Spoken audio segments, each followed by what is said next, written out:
السلام علیکم ورحمۃ اللہ وبرکاتہ۔ عزیز طلباء طالبات، آج ہم جماعت دہل کی کتاب سے حصہ نظم میں نظم نمبر 2 جو کہ نعت ہے باغ نخلا کے مسافر پر سلام، اس کو پڑھیں گے۔ لیکن ضروری یہ ہے کہ نعت میں آنے والے مشکل الفاظ کے معنی ہم پہلے سمجھ لیں۔ باغ نخلا کے مسافر پر سلام۔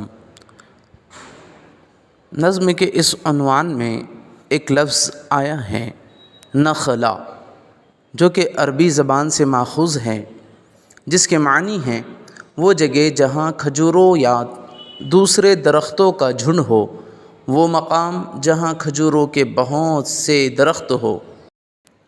مسموم عربی زبان میں ثلاثی مجرد کے باب سے مشتق صفت ہے، اردو میں بطور صفت استعمال ہے، مستعمل ہے۔ 1794 کو بیدار کے دیوان میں مستعمل ملتا ہے، جو کہ صفت ذاتی ہے، مذکر واحد ہے اور جمع مسمومات ہے۔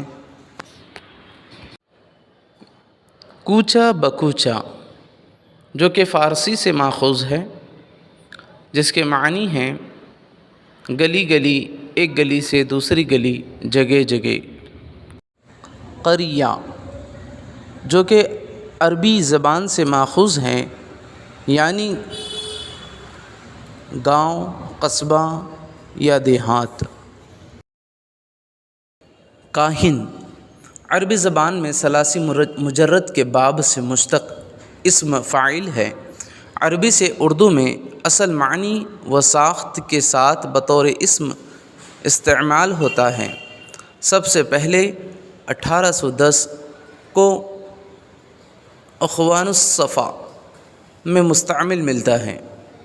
اس میں نکرہ مذکر ہے اور واحد، جس کے معنی ہیں فعال نکالنے والا، پیش گوئی کرنے والا، شگونی، قیافہ شناس، نجومی، غیب کی خبر بتانے والا۔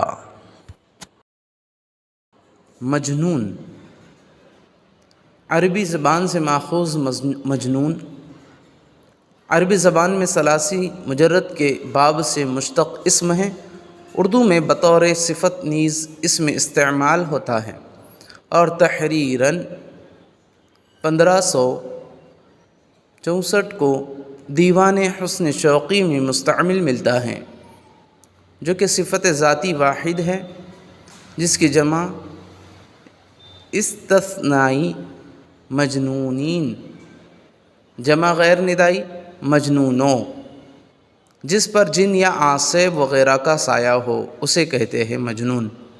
پیکر فارسی سے ماخوذ یہ لفظ پیکر ہے، جس کے معنی ہیں جسم یا جسد، جو فارسی سے اردو میں اصل صورت و مفہوم کے ساتھ داخل ہوا، بطور اسم استعمال ہوتا ہے اور سب سے پہلے 1707 عیسوی کو کلیات والی میں مستعمل ملتا ہے۔ مذکر مؤنث واحد، اسم مؤنث جسم یا جسد۔ نعلین عربی لفظ نعلین عربی سے ماخوذ ہے، جس کی تفصیلات یہ ہیں دونوں جوتیاں، یعنی دونوں جوتیاں یا جوتیوں کا جوڑا یا جوتے کا جوڑا۔ ظلمت عربی زبان میں ثلاثی مجرد کے باب سے مشتق اسم ہے، اردو میں بھی بطور اسم مستعمل ہے اور سب سے پہلے 1739 کو کلیات سراج میں مستعمل ملتا ہے۔ اس میں کیفیت مؤنث ہے واحد، تاریکی اندھیرا، نور کی ضد سیاہی کالک۔